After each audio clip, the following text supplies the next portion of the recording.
Disclaimer. Yes, magandang hapon po sa lahat ng nakikinig sa programang Balita at Talakayan. Personal na pahayag.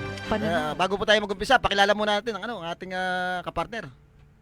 Ayan. Magandang tanghali ho sa ating mga kababayan na sumusubaybay ho sa ating palatuntunang Balita at Talakayan. Ayan. Medyo mukhang naging excited si kasama Sandy.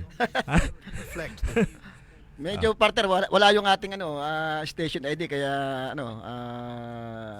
pag nagpakilala na agad tayo eh. Oo. At medyo bagamat makulimlim ngayon partner sa labas, mabanas pa rin yung yung singaw nung init, ha? Ay ngayon ho ay araw ho ng Miyerkules ngayon. Kung sino man po yung mga nagsi-celebrate ng kanilang mga birthday kaarawan ngayong araw, happy birthday po sa inyo at sana'y maging masaya ho kayo sa inyong kaarawan at sana'y magpainom kayo. Ha? Oo, kaya lang kaunti lang. Para kumbaga nasa kondisyon pa rin. Konti lang isang case, okay na 'yun. Kahapon ay merong press con kaya lang hindi tayo naka-attend at ang bisita yata do sa press con ng ano ba 'yun, yung bagong kapihan sa bagong Pilipinas.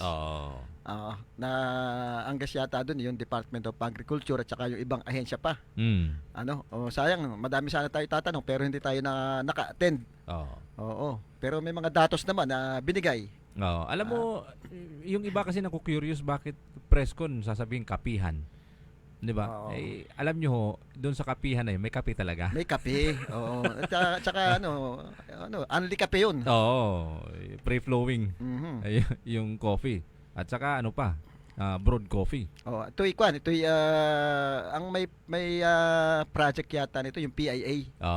Na buti merong silang ganyang proyekto na kakapag-invite sila ng mga different agency ng ating pamahalaan para alimin kung ano yung kanilang mga naging programa. At saka diyan ho ginanap 'yon sa sa Bensios Garden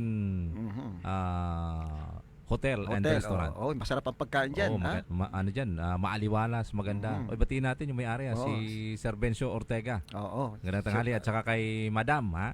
Okay, sa butihing may bahay niya. Magandang umaga. Pagka napakabait na mga yan, ha? Na andyan tayo ay talagang asikaso lalo na pag may mga press kong ginaganap. Tsaka matagal ko silang mga naging kliyente sa aking trabaho. Ayan.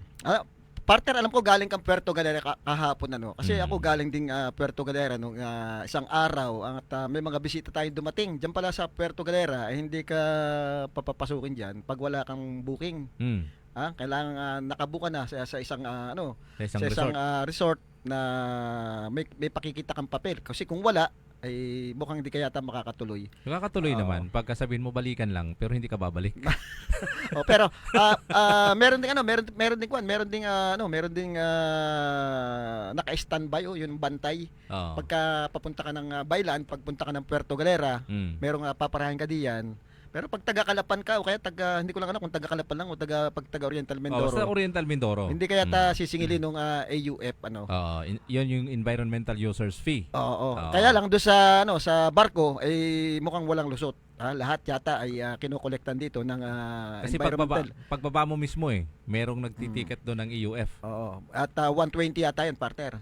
Kaya lang sana alam mo ang ganda nung pag-uusapan talaga yung turismo diyan sa Puerto Galera, napakaganda talaga Kaya lang ang problema, itong pier natin mukhang hindi maayos yung pier natin diyan sa Puerto Galera. Napakaliit, partner, nung entrance at saka yung exit yung labasan ng nung papunta diyan. Ang isa pang problema diyan, maliit pa rin yung pier ng Puerto Galera, hindi pwedeng pumasok yung susundo diyan.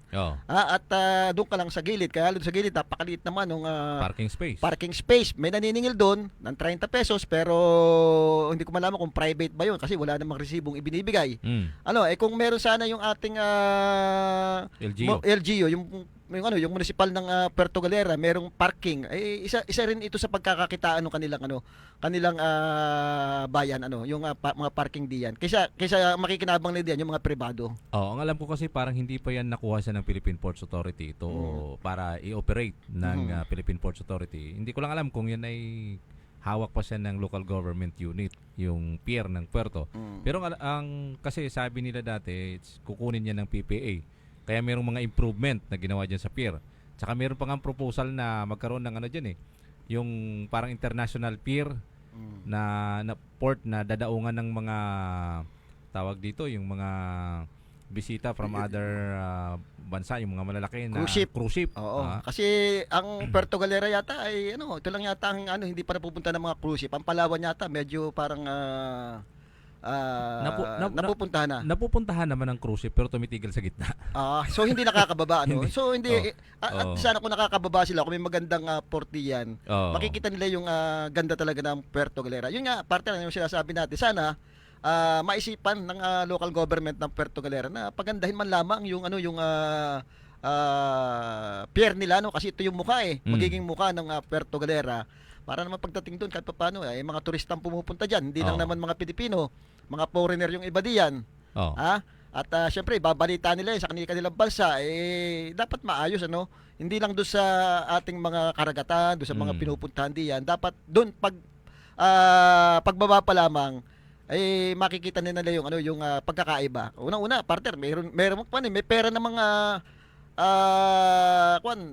na nakukuha di ba yung EUF 120? Isipin mo pagdagsadi yan pagka peak season. Ang laking pera niyan. Oo, kaya kumuha sila ng mga private investor para i-develop yung pier nila. At sila yung mamahala diyan. Which is ang dapat kasi talagang mag-improve ng isang port. Dapat manggagaling yung proposal from the provincial government. Kasi which is malaki yung papel ng probinsya para i-develop yung bawat bayan niya. Especially yung Puerto Galera is napakalaki ng kanyang capability na kumita through turismo. 'Di ba? Kasi napakalaki ng, kung titingnan natin, yung puerto isa sa may pinakamaraming tourist attendance na pumupunta diyan tuwing peak season, yung summer. Mula December meron na diyan yung mga international galing China, Korea. Napakarami diyan na pumupunta At saka kung pumunta ka, pumunta ka sa Sabang. Pag pumupunta ka sa Sabang, lahat ng halos makikita mo sa gabi diyan mga foreigners. Kasi ang Sabang kasi yan yung yung pinaka green city, yung pinaka red light Ito city. na ba yung Sabang ba yung sinasabing White Beach o iba pa yan? Hindi, iba pa yan. Oo. Yung Sabang yan ang pinaka red light city. Ibig sabihin sa gabi buhay. Sa araw medyo kalmado. Kasi diyan marami yung mga nagbabar hopping. Andiyan maraming mga yung mga magagandang mga tawag diyan, mga coffee bar, mga beer house, mga ganun. Marami yung pag gusto mo ng pang gabing aliwan. Nandiyan sa Sabang. Diyan sa Sabang. Kasi partner nung pumunta kami diyan isang araw, overnight lang kami. Nakita ko yung ang daming bisita. Kasi pag holiday pag mayroong long weekend. Holiday, nakikita mo ang daming naka-booking diyan sa Puerto Galera. Doon kami napapunta sa may White Beach Talagang buhay na buhay din partner doon yung gabi. May mga bar doon, may mga resto bar na pulong-pulo nung tayo na doon kita-kita natin halos lahat nung restaurant doon ay talagang puno at siyempre pagka puno yan, kumikita yung mga yan, yung may mga restaurant, mga resto bar ay malaking kinikita ng Puerto Galera. At ang isa lang kasi yung napapansin ng mga kababayan natin sa Puerto, pag pumunta ka sa isang restaurant, wala silang service water. Bibili ka ng mineral water. Bibili ka ng sarili mo. Lahat bibilhin mo, 'di ba? Dapat although nagninegosyo sila, pero yung service water pag kumakain ka dapat free na yan, di ba? Natural yan sa isang mga restaurant, sa hotel nga free yan Siguro partner, iniisip nga nila mga turista ito. Kaya lang siyempre dapat may project natin. Sabagay, mga turista hindi rin naman umiinom ng mga service water yan siguro, kaya lang may mga local na mas marami naman yung local tourist na mga local tourists na kumbaga siyempre kahit counting pagtitipid saka tama lang talagang may service water ang bawat restaurant. Bawat restaurant. Tapos maghahanap ka pa diyan ng I don't know kung meron silang mga public CR diyan na dapat nakahimpil. Mukhang wala kailangan kasi merong mga namamasyal diyan na lang talaga yung tingin-tingin lang, survey. Eh paano pag napa-CR, 'di ba? Meron naman parang meron diyan sila babayad ka pa ng 10 pesos or ano man. Pero dapat provided ng government, 'di ba? Ng local government Oo. wala tayong napansin na ng mga public CRD yan Kasi, siguro kasi yung mga EUF other diyan na nasisingil, pwede doon ibayad eh. Diba? yun ang yung sa maintenance yun ang malaking katanungan kung saan napupunta yung EUF na yan. Yan ay environmental users Oo. fee. Ibig sabihin, doon sa maintenance ng paglilinis ng dagat kasi yan ay ang nagme-maintain kasi diyan is local government eh. Hindi yan sakop ng isang resort owner o halimbawa katapat mo yung paliguan, hindi. Ang nagme-maintain kasi diyan is yung local government sa kalinisan kasi minsan pagka tumaas yung tubig, 'di ba, may mga dalang mga dumi or ano man ng mga mga garbage na natatapon sa dagat, may naglilinis talaga niyan eh.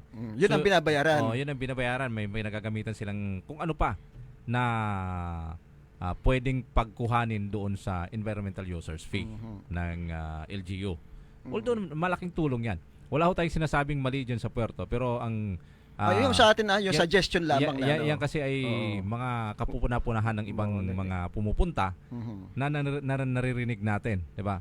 Na dapat ay mabigyan ng kaukulang pansin at masolusyonan. Isang napuna natin diyan, partner, yung buhay na naman yung mga peryahan eh. Oo, may malaking peryahan diyan sa Puerto Galera. Hindi ko lang alam kung ang alam ko kasi sa pagkaperyahan ay mga rides okay lang 'yan. Pero pag may mga sugal na, mukhang Okay illegal yun. na 'yon. Okay rin 'yun. Oo. Madami maging masaya. Siguro pinapayagan naman yata ng local government As long as may permit. Kasi yan naman pag may mandato at permiso mula sa kinaukulan at sa mga tawag dito yung may mga kasunduan yan. Men in uniform. Yan. Kasi sila lang naman ang pwedeng kasing gumawa ng diyan ng pagbabawal, di ba? Hindi, syempre pagka talagang ayaw ng local government yan, at saka hindi naman matutuloy yan. Merong, kung mayroong illegal. Merong acceptance from the barangay. At merong kasunduan din. Yun. Oy, nakatutok sa atin si pareng Ronald Bula. Pare ko, Pare ko, mukhang may kasunduan din tayo. Ang problema hindi ka dumadating matagal na tayo nakikita. Kaya nga puro ka pa kape, hindi ka naman dumarating. Yun yung pinag-uusapan kahapon do sa may nabasa tayong mga datos tungkol do sa Department of Agriculture bagamat hindi tayo naka-attend, merong papel na pinamimigay doon na nabasa natin. Yung kanilang press releases. Tungkol do sa mga tulong na ibinibigay. Ang napansin lang natin do sa tulong na ibinibigay ay parang lahatan na walang naka-specify kung alin doon yung mga nabigyan talaga ng tulong. Kasi mas hahaba daw yung kwento pagka inisa-isa. Yung kung sino nabiyayaan at napagbigyan. Pero ang hinihingi kasi natin dito, halimbawa, sa Oriental Mindoro. Yung datos na halimbawa, yung mga naapektuhan ng ESF. Magkano ba ang natanggap ng lungsod ng Calapan? Sino-sino ba? Hindi na natin i-itemize kung sino-sino. Pero ibig sabihin, ilan yung mga tinamaan ng ESF na anong tawag dyan, yung mga recipients na dapat tatanggap ng tulong mula sa Department of Agriculture. Ilan na yung nabigyan, ilan pa yung wala, magkano yung halaga na binibigay. Diba, through insurance kasi alam ko dyan, may mga nagsasabi sa akin na ilang mga naapektuhan ng ESF, halimbawa sa isang inahin, pag naka-insurance ka, kasi sakop ng ng Department of Agriculture, meron silang insurance na siyang doon i-insured yung mga alaga nyo. So talagang merong budget para doon? Meron talagang budget parang 13,000 per head doon sa inahin. At kung hindi ako nagkakamali, parang nasa 7,000 naman yung biik at saka yung fatteners. So, pero may limit. Kung hindi ako nagkakamali, parang 10 heads yata pag sa inahin at 20 doon sa fatteners. Pero may mga nagkukwento sa akin na 2 lang naman ang inahin pero 8 yung nakalista. Yun ang siguro problema Sino-sino yung mga nag-i-screen ito? at ano yung ahensya ng gobyerno Oo. nakatanggap nung budget na ibinigay ng ng Department of Agriculture. Nakita natin malalaki. Oo. Malalaki yung mga binudget nila do sa sinasabi natin tulong. Mm. Pero bakit parang walang epekto do sa sa baba mismo? Oo. Ito ba na ipamigay talaga? Parang hindi naramdaman. Parang hindi naramdaman. Ito ba na ipamigay ng ayos doon sa mga dapat makatanggap? Oo. I don't know kung ano yung proseso nila, pero marami kasing nagsasabi na wala pa naman silang nare-receive. Lalong-lalo na doon sa ibang mga bayan-bayan na nag-declare ng state of calamity na dapat may inilabas ng calamity fund para ma-receive nitong mga naapektuhan ng ASF. Ang kung magkano man ang naging budget, kung sila'y nakalista. Kasi meron namang datos na nagpapaikot sa every barangay kung sino yung mga naapektuhan at kung ilan yung bilang ng kanilang alaga at kung magkano halimbawa yung magiging kabahagi nila doon sa ibibigay na ayuda or tulong mula doon sa kanilang diniklarang calamity fund. Pero sa city yata, I don't know kung nakapagpamigay na sila dahil hindi pa ako nakapagtanong ulit. Pero dati, ang sabi ng ilang mga customers ay wala pa. Sana meron na. Ang tanong nga dito, partner, kasi nakalagay lang, wala naman nakalagay may mga bayan ba nakalagay kung sino mga pinagbibigyan. For example, itong sasabihin Oriental Mindoro binagsakan ng ganitong budget. Alin doon yung mga nakatanggap na.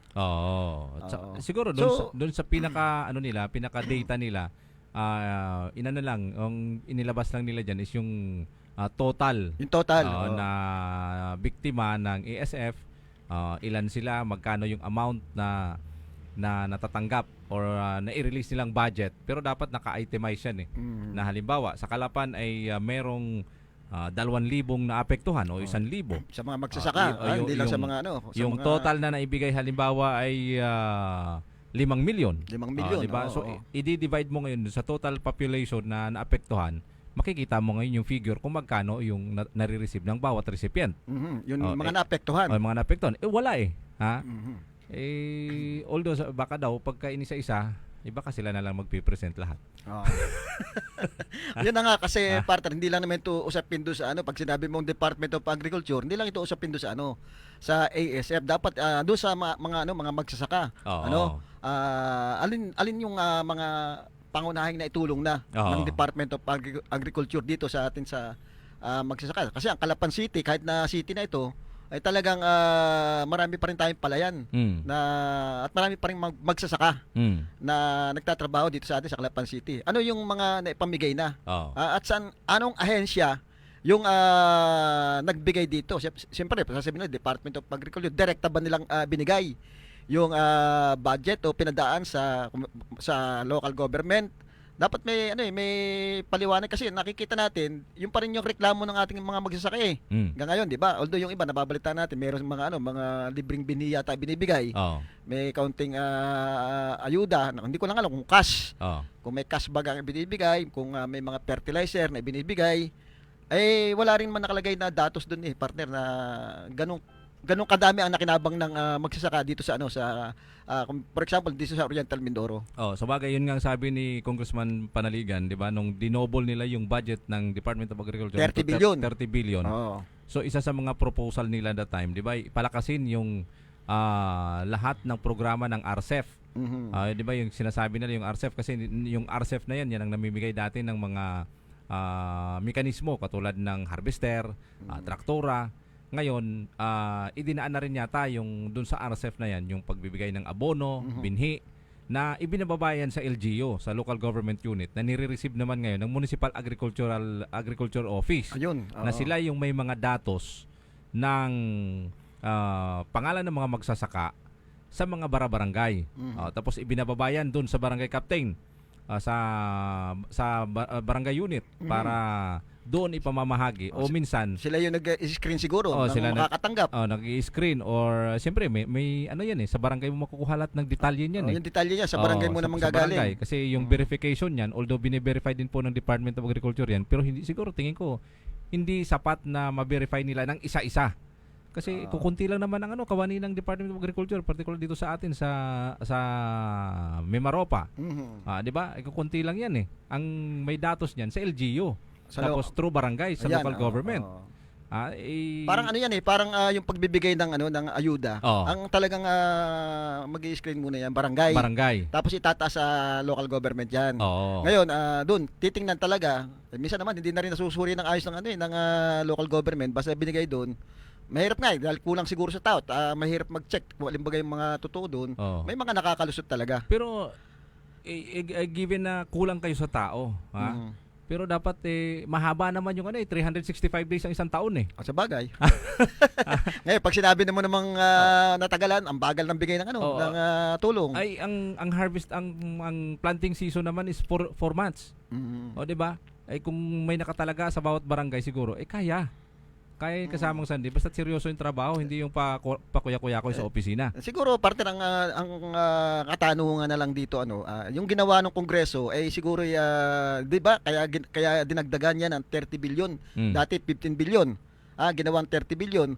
Dahil nga yung sinasabi ni Congressman Arnan Panaligan na nakita niya na bakit parang tayo patuloy yung pagre-rely natin do sa pag-import ng bigas. Mm.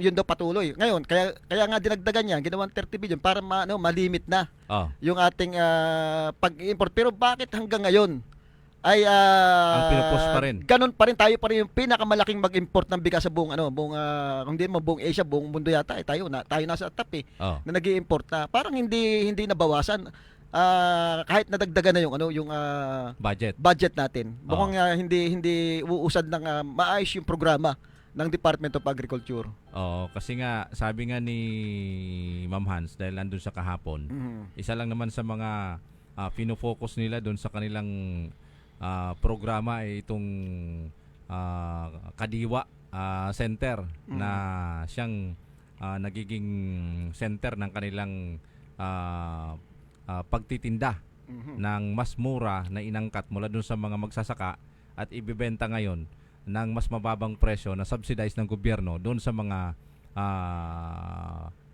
mga kababayan natin, 'di ba?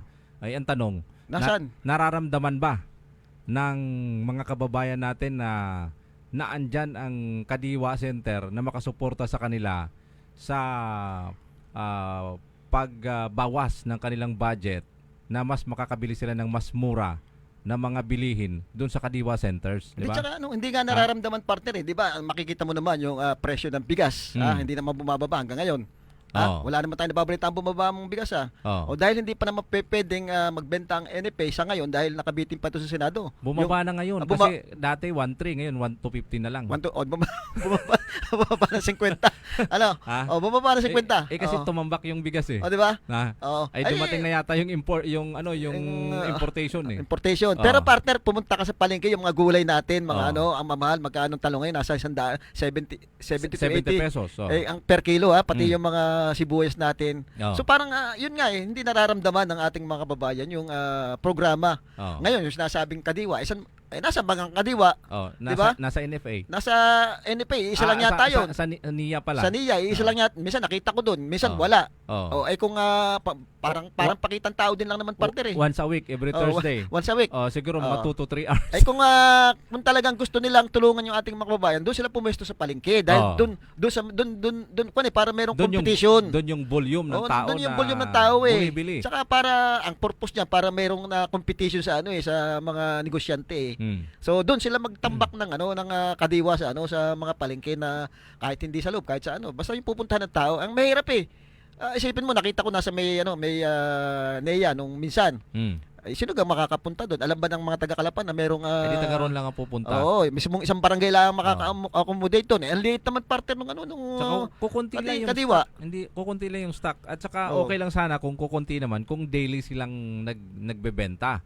Ay hindi naman parang once a week lang So ang tanong dito, gaano ba kalaki yung budget na inilalaan ng bawat probinsya or every municipality doon sa kanilang Kadiwa centers na pwedeng ibili ng mga produkto galing dun sa mga magsasaka na ibebenta ngayon dito sa ating mga kababayan nang maramdaman naman nila yung medyo mura na presyo, 'di ba?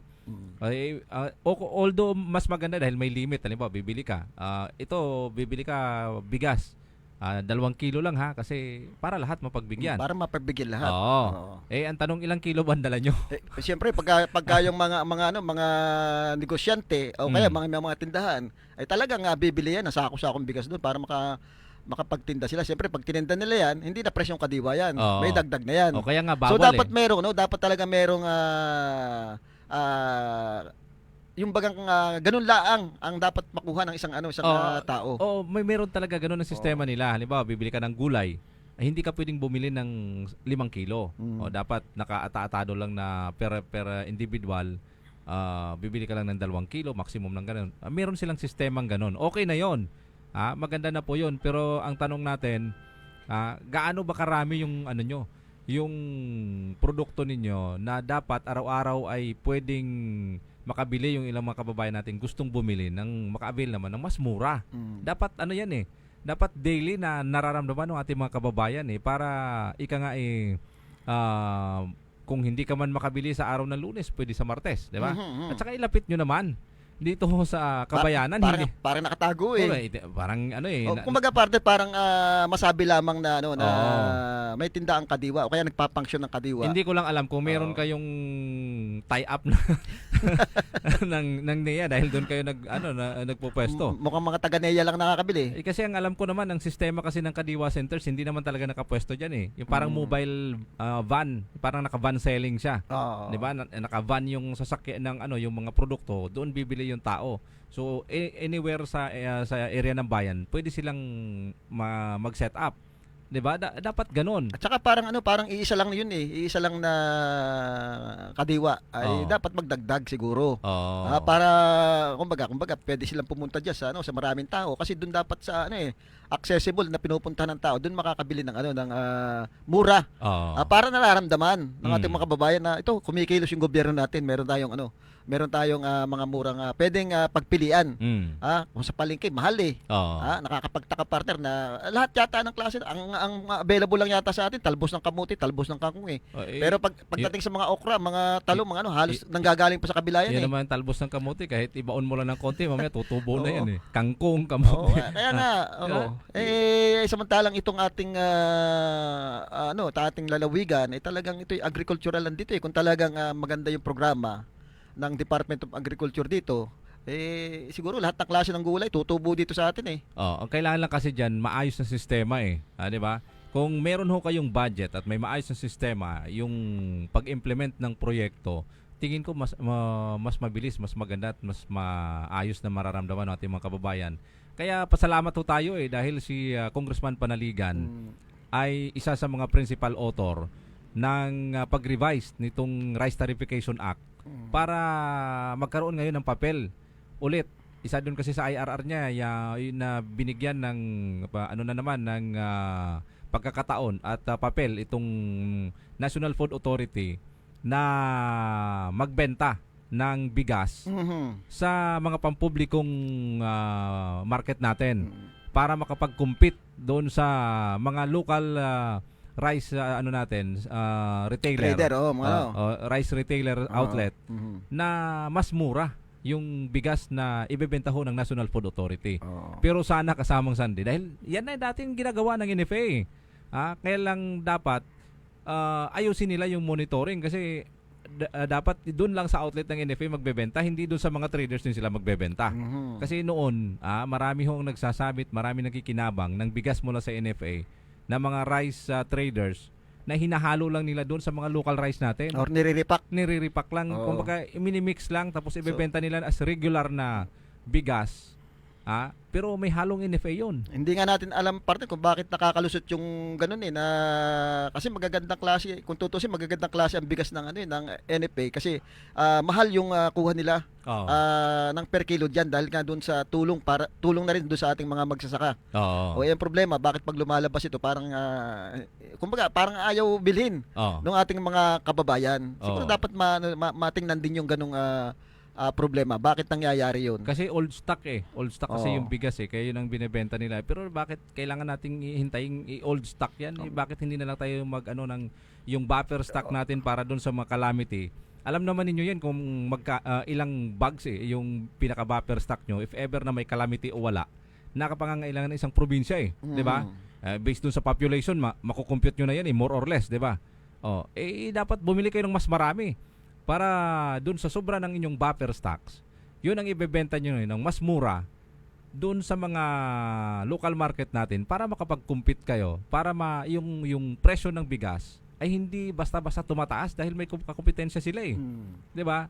Ang masama diyan baka mamaya magkaroon na naman kayo ng mga kasunduan sa Di ba nangyari na yan? sa mga rice traders. Di ba? Magkano lang ibinenta yung per kilo ng bigas noon? Mukhang aabutin na sana yung 20 pesos Pero mga trader 23. 23. Pero traders ang nakabili naman, nakakapagtakan bigay dun sa malalaking rice trader. Pero ano nangyari? Ano naging parusa? Wala naman yata nangyari, partner. Dapat dito sa mga ito kinukulong kasi ano yan Parang 150 plus parang yung inagawan mo ng pagkain yung mahihirap diyan matatandaan mo, 'di ba, yung nung panahon ng mga nakaraang mga administrasyon katulad ng panahon nila ERAP ba yun? Yung time na sila Secretary Yap, 'di ba, nagkaroon ng fertilizer fund scam. Nung time na yon, may nakulong ba? Ang tanong, may nakulong ba? Meron wala na rin mukhang wala nangyari do sa kaso. Sa mga kaso na yon, meron pang kasong kinasasangkutan noon ng Kidangkor yung tawag dito yung yung swine scam naman, 'di ba? Na ang namahala noon yung top agency na tinap ng Department of Agriculture, itong Kidangkor. Na siyang nagnegosyo. 'Di ba, may kaso din 'yon. Nasaan ngayon, may mga naparusahan ba na kawani ng gobyerno na naging kasabwat dito? Parang wala naman akong nabalitaan. Huwag na tayong lumayo, partner itong nung kapanahon na ni Pangulong Duterte tsaka yung kapanahon na ngayon. Di ba daming smuggler na nahuli. Ang isa pa nga dyan, napabalita yung kapatid nung nung ating First Lady. Na siya yung mismong nangunguna doon sa smuggling. At ilan ito pero hanggang ngayon parang walang kaso na na-file sa mga ito. Kung siguro maliliit na tao ito, baka itong mga ito kulong na ngayon. Pero hanggang ngayon, partner, wala kang nabalitaan na na nakulong na mga smuggler. Bagamat may mga nahuli, malalaking tao nahuli. Hindi natin alam kung may mga kasabwat ito ng mga opisyal ng ating gobyerno, pero hindi man maglalakas loob itong mga ito kung walang kasabwat yun na lang ang kasamang sandi, yung mga nire-raid na mga pogo. Na matagal na nag-ooperate na illegal. Saan ba sila mismo nagtatayo ng mga pogo outlet, 'di ba? Malapit sa mga kampo ng militar, malapit sa mga munisipyo.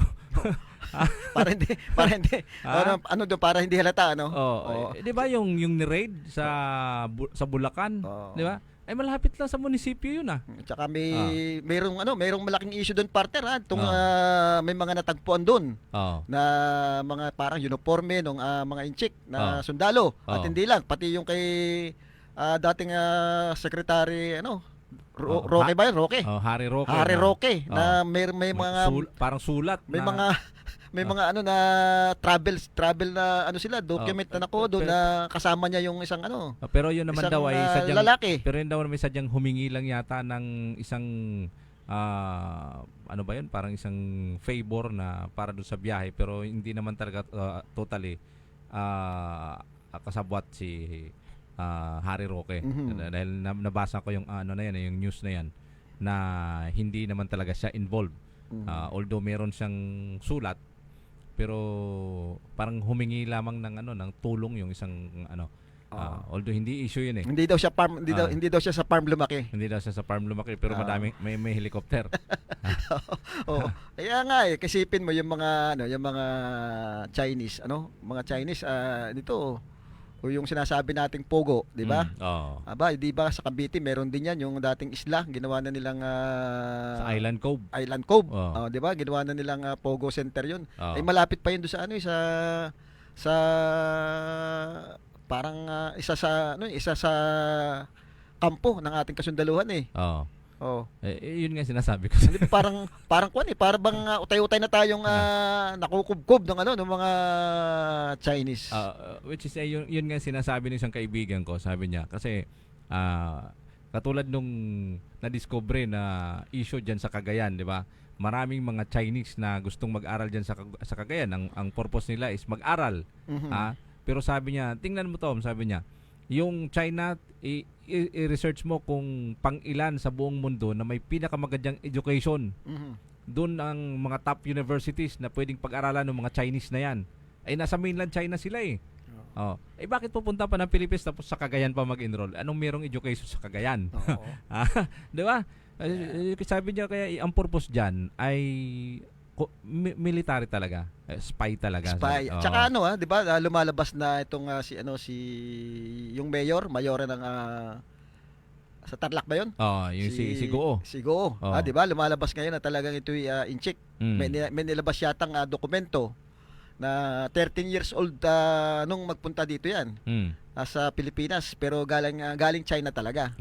So ibig sabihin napapasok na talaga pati politika natin. At yun na nakakatakot, partner, pagka ganung pati yung politika natin napapasok na ng China, utay-utay na, 'di ba? Yung nabalita pa yung Catanduanes. Catanduanes ba 'yon? Na halos sa control na daw ng inchik yung buong Catanduanes. Dahil nga unang-una yung governor doon ay Chinese. asawa ay Chinese, pure. Yung mayor asawa ay pure Chinese. So pati yung mga negosyo daw doon, yung mga dredging ay talagang control na ng China. Huwag na tayong lumayo. I-research nyo na lang kung sino yung mga billionaire sa Pilipinas. Nag-iisa lang dyan ang Pilipino. Si Manny Villar lang. Lahat to yan ay Chinese. Pero yung mga Chinese na dito na naninegosyo sa atin, mga maayos ho yan, okay yan. Nag-i-invest sila, may pera. Napapakinabangan ho natin ang bansa. Pero control pa rin ho tayo ng mga inchik. Kaya dapat to ayusin ng gobyerno natin sapagkat napakalaki ho ng Intel Fund na ginugugol natin dyan para spy lahat, obserbahan kung ano man ang pinagagamitan ninyo ng mga Intel Fund na yan. Yung mga confidential fund na yan. Yung mga confidential funds na yan. Bakit nalulusutan tayo, di ba?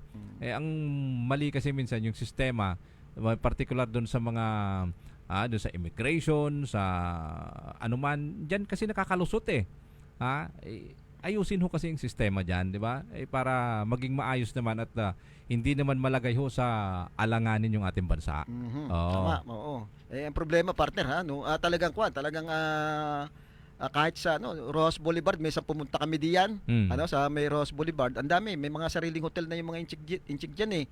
At nag-uusap-usap kami sa gilid, puro inchik na yung katabi namin. Ang daming inchik dito sa Ross Boulevard. Pumunta ka ng Sabang. Sa Puerto Galera. Pumunta ako ng Sabang. Sa Sabang naman, hindi ko naman ma-identify kung inchik ba kayo Koreano o Chinese. Pero basta singkit mata, inchik. Kaya siguro dapat maasikaso ng ating national government yung problema na yan. Lalo't may problema tayo sa West Philippine Sea, na ito, meron na naman bagong pambubuli. 7 kasundaluhan natin yung nasaktan ngayon doon at inagawan ng pati armas nila kinuha. At nasugatan pa yung isa. So dapat ito ay na-address at ano yung aksyong gagawin. Siguro hindi naman natin wala naman tayong magagawa. Puro diplomatic protest lang yung pwede natin gawin. Yung mutual treaty defense natin sa US, mukhang hindi naman sincere itong US na natulungan tayo. Tsaka mahirap din pumasok diyan basta-basta. Alam mo pag gera na yan talagang mahirap. Nakita na natin yung experience ng ibang bansa na dumaan sa ganyang trahedya, yung gera. Talagang kawawa yung kanilang mga tao. Madaming inosenteng tao ang naapektuhan. Kaya lang syempre sa history ang mga Pilipino talaga naman pagka lumalaban din talaga yan Kasi kung titingnan natin kasi yung sistema ng gobyerno ng China at ng Pilipinas, napakalayo Kasi malaya tayo di ba? Malaya tayo dito sa ating bansa. Sa China kasi di ba sila isa sa mga komunista yung sinasabi nilang CCP, yung Chinese Communist Party. Yun ang umiiral sa China halimbawa kasamang Sandy, pupunta ka ng China. May dala kang cellphone. Iti-text ka ng kamag-anak mo rito. Pagdating mo ng China, wala ka marireceive kahit blanco. Kasi naka-block lahat yan Bawal ang social media. Bawal doon sa kanila pero kailangan local lang. Pero sila pag pumunta sa Pilipinas, malaya. Lahat ng tawagan, malaya, 'di ba? Doon pa lang sa sistema na ganun, dapat maging aware na yung gobyerno natin. 'Di ba?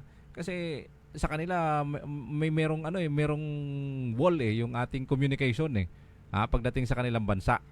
Makakatanggap ka lang daw ng ng text at saka tawag pag pumunta ka ng Hong Kong pagtawid mo ng Hong Kong. Yun, lahat ng mga messages, lahat ng calls marireceive mo pag nasa Hong Kong ka.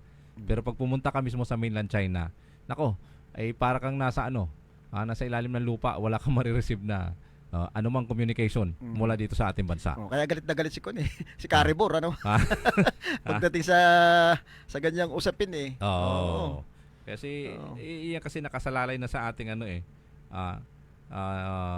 sa ating seguridad ng ating bansa, di ba?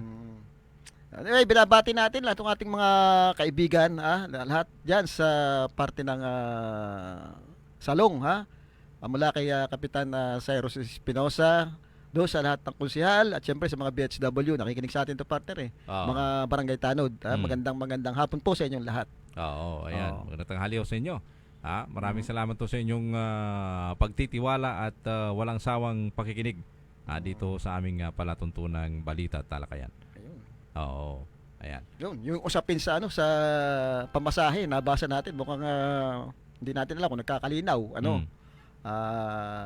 siyempre papasalamat tayo kahit papaano merong nag-aasikaso ng ganyang usapin. Mamaya maitag ka na naman. Pero wag na may tatag na maano lang tayo talaga na alam mo, kasamang Sandy, okay lang na nagpapasalamat lang tayo, partner, na may mga ganung tao na nag-aasikaso. Okay lang na i-highlights nyo yung komento namin. Huwag nyo na lang kaming gawing supporter. Okay na ho yun Tsaka pwede naman tayong may kasunduan sa mga ganyan At saka partner, yung tayo, partner, pinupuri natin yung mga mga ganyang bagay. Lalo na't usaping problema ng probinsya yan, yung pangkalahatan yan Pangkalahatan yung problema actually, natin sa barko. Hindi lang taga Mindoro makikinabang hindi dyan. Lang, partner. Ang parting Panay Island at saka Visayas area, lahat ng pwedeng dumaloy at dumaan dito sa lugar natin. Nautical highway. Makikinabang sa pwedeng maging resulta ng mga usaping yan. Kung may mangyari nga, partner, bago mag-eleksyon, bumaba nga yan. Malaking bagay sa ating mga kababayan. At syempre, malaking pasasalamat ng ating mga kababayan kasi yan na talaga yung pinoproblema isang malaking problema ng ating mga mananakay, yung pamasahe natin sa barko. Ngayon, kung bago mag-eleksyon, sasabihin, una na ipanalo. Siyempre nakakahiya din sa ating mga nakaupong opisyalis na yung isa na hindi naman elected ay nakagawa ng paraan para mapababa yung pasahero. Pamasahe natin sa barko. At least merong inisyatibo. Meron siyang concern. Alam niyo ho, pagka ganyang usapin, sumasaludo ho kami sa inyo at alam mo, ako mismo personal mga kampanya. Walang personalan dito. Kakampi ka na sa kanya.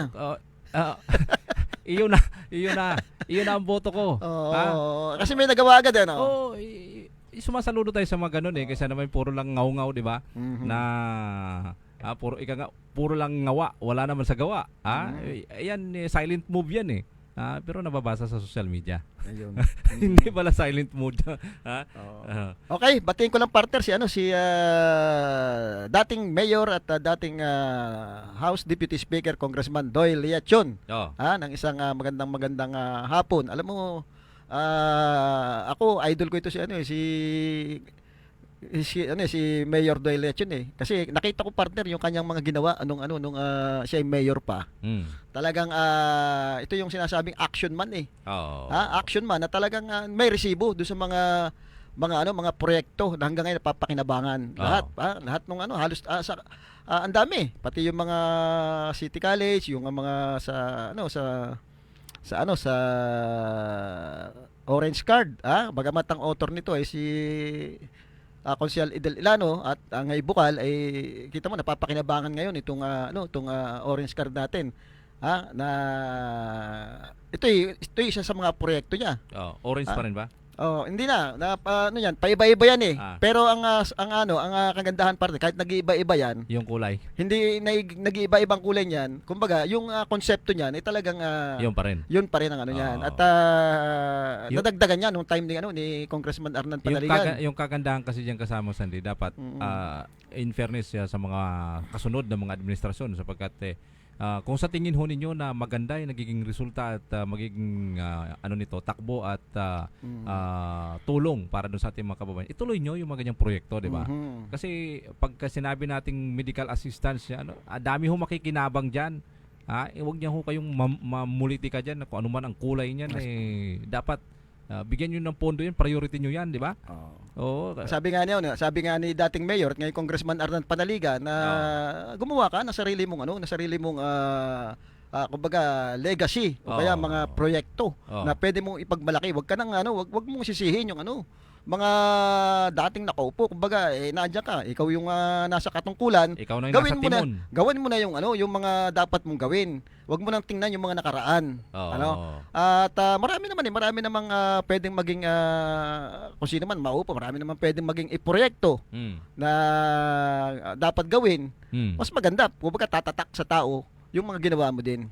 Ay gusto ko nga lang pala pasalamatan si Kung Boy Umali sapagkat nung minsan naitanong ko sa kanya yung final na bill ni Congressman Panaligan. Dalawa pala sila nag-file nito dahil pareha silang first district at second district na congressman doon sa diversion ng conversion ng provincial hospital into regional hospital.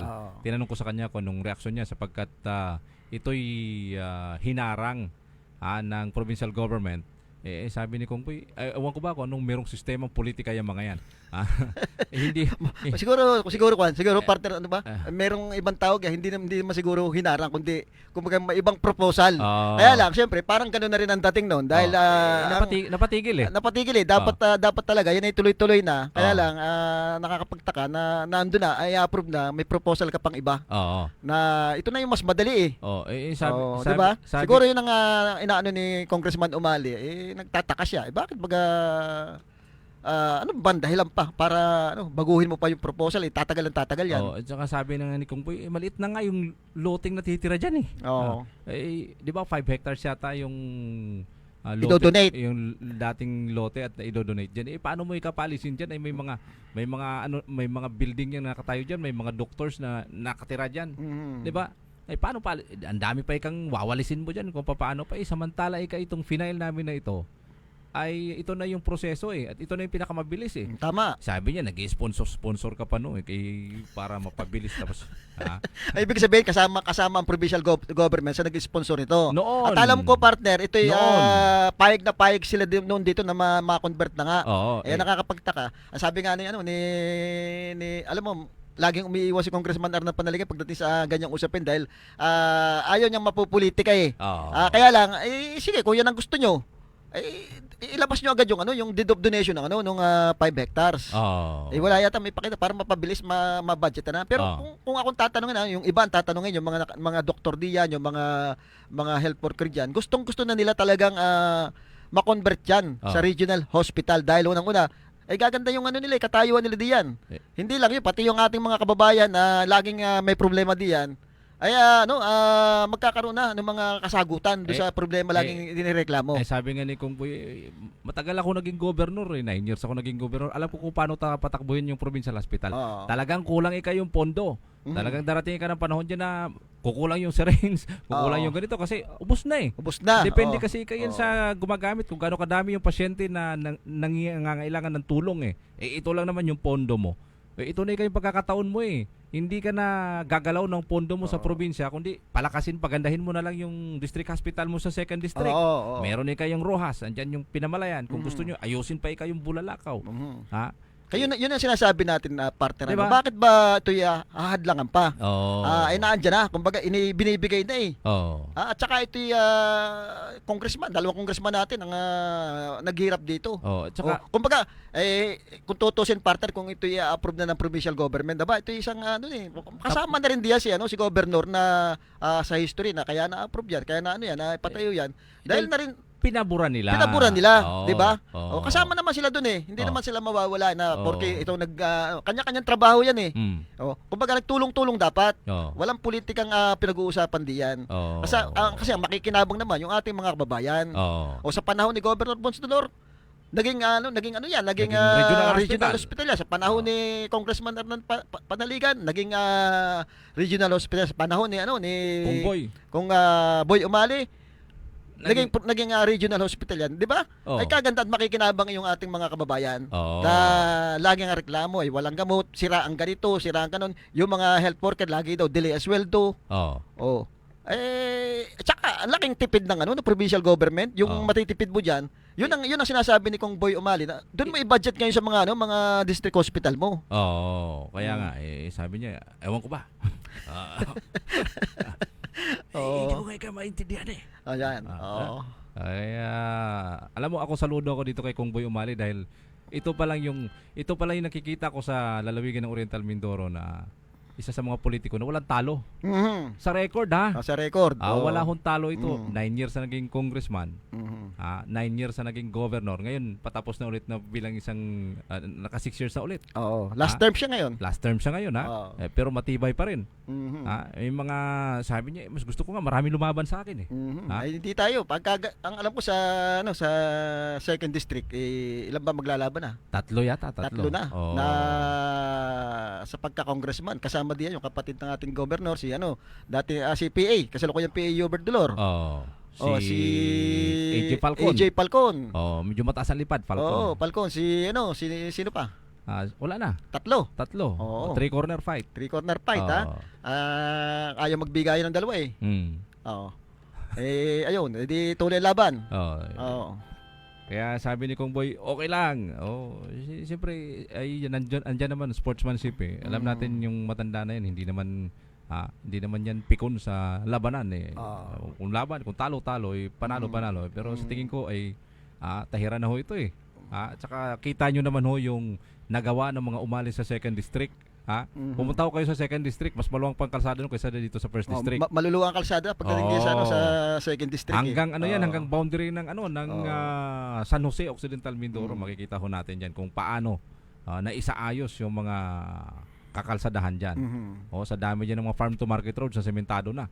Pupunta ka ng part ng Mansalay, yung bundok doon, sementado lahat. Sementado din, pupunta ka ng Bulalakaw, sementado lahat ng papuntang mga bundok doon. Hanggang patabing dagat kasamang sandi makikita mo mga sementado. Ang kailangan na lang diyan, diyan sa occidental, sa southern part natin, yung mga negosyante na mga pwedeng investor. mag-invest. Dahil nandiyan naka-prepare na eh. Nandiyan na magaganda na yung mga kalsada diyan. Sa Nauhan nabanggit mo yung mga investor, may bagong Save More yata ang Nauhan. Nauna pa ang Nauhan, magkaroon ng sabagay meron din yata dito sa ating Save More yung nasa Libis. Oo. Pero sa Nauhan may bagong tayo. Ito nagkaroon ng agreement panahon pa nung dating Mayor Marcos. Ngayon mukhang nag-materialize na. Nag-materialize na. Nag-open na. Nag-opening na yata. Yung Save More. Saan ba na ito nakatayo? Parting sa bayan ng Nauhan. Mismong bayan. Oo, doon nakatayo. Nabasa natin sa Facebook. Nakita ko nga, para may pa rin yung bilihan ng cake. Parang Gold Deluxe ba yun? Nauhan na ba yung parting Nauhan na ba yung Gold Deluxe? Doon mismo sa loob ng Save More yata. Sa loob ng Save More. Doon pa yung makapasyal nga mamaya sa makapasyal. Baka makasave tayo ng more. Doon sa partner nagsimula na pala yung basketball doon sa Pola. Hindi dito sa Diyan naglaban sa tawag dito yung sa gym ng Kabataan. Buti na mapapakinabangan ngayon yung kabataang barangay dati kasi parang hindi naman na ipatayo at least napapakinabangan naman. Yung gymnasium diyan yung laki niyan. Laki, At partner yung may pinatayo din si Congressman Naran Panaligan na ganyan din dito. Ewan ko lang alam kung tapos na ito. Maganda rin yun. Yung Astrodome? Na basketballan at mapapakinabangan din yan. Palagay ko baka kung yari na yan, baka diyan din maglaro yung iba. Gaganapin. Yung mga National Basketball League. Kaya madaming alam mo kilala si Mayora Ina ngayon doon sa mga palaro ngayon hindi pa to mayuhan dati kasi mayuhan madaming palaro pero ngayon kita mo naiiba ito. Tsaka marami paputok international ito. Mayroon akong kakilala isa purong mga ini-sponsor mga paputok mga paputok naman pero mamahalin yung mga malalakas pumutok, anong tawag doon? Mga kwitis. Hindi, yung mismong malalaking apoy-apoy sa taas. Makikita mo Baka ibang puto ka na yan. Pero sana ho ano, 'di ba? Yung paalala doon sa mga politiko natin, dapat yung paggastos ho ninyo ng pera ninyo ay nababatay doon sa pangangailangan ng taong bayan. 'Di ba? Kasi pera ninyo o pera ng taong bayan. Pero kung kayo isang private individual pa, paalala ho natin, huwag kayo masyadong magpakita ng marami kayong pera. 'Di ba? Baka mamaya masayang lang at magsisisi kayo. Kaya nga, partner, madaming dito sa Calapan, hindi natin alam kung ilan ang sigurado ko lang dito, yung incumbent, si Mayora Malu Murillo. At ang makakatapat, siyempre, yung dating mayor, Mayor Doyle Leachon. Siyempre, sa grupo ni Mayor Doyle Leachon, ay yung incumbent vice mayor ay nasa kanya. Si Vice Mayor Bim. At halos lahat ng konsehal ay nasa kanya. Hindi ko lang alam kung sino-sino ang konsehal ni Mayora na dadalhin, dahil maaaring puro bago. Kasi ang naiwan lang yata diyan si konsehal Jel Magsusi. Pero mukhang hindi natin alam kung anong status nung case. Halos lahat nandoon sa grupo ni Kwan, ni dating congressman Doyle Leachon. Doon sumama. Kung matutuloy, yun pa lang alam natin. Wala pa tayong ibang nakikita kung sino pa yung papasok.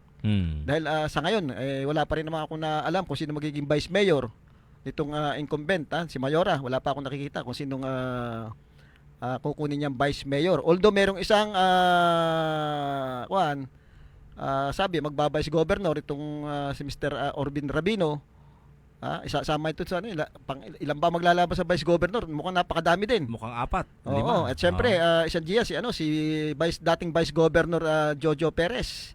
Na alam naman natin naglingkod dito ng matagal din, panahon ni Umali, ito yung vice governor niya. At matagal din ito sa siyudad ng Calapan na naging vice mayor. Kaya hindi basta-basta rin ito si Vice Governor Jojo Perez. Ang makakaharap niya si Joanna Valencia, yung buting anak ng dating congressman, dating congressman RGB. Tsaka itong si Orbin Rabino nga. Tsaka siyempre yung nag-file nung case sa mga barko, si Mong de la Puente. Kasama diyan, ilan yan. Maganda, mas madami, mas maganda partner yung labanan.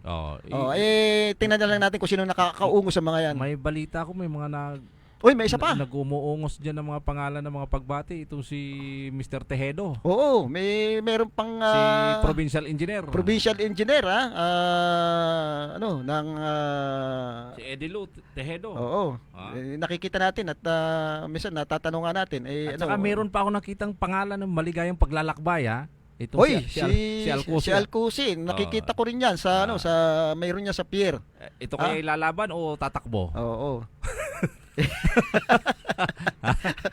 Malamang tatakbo. Oo, nanggugulat.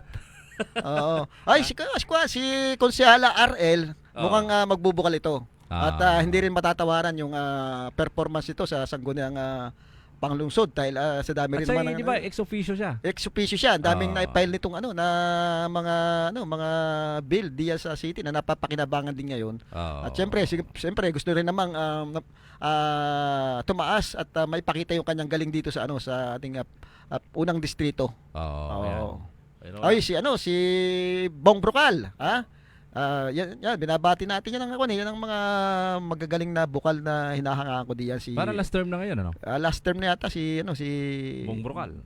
Si Bukal, Bong, napakaganda ng performance ito. Talagang kahit kanino mo tanungin ay walang masasabi dito kay Bukal, Bong Brocal. Kay Josie Neria, last term na rin yata. Ito yung mga lumaban sa sa mga controversial na issue.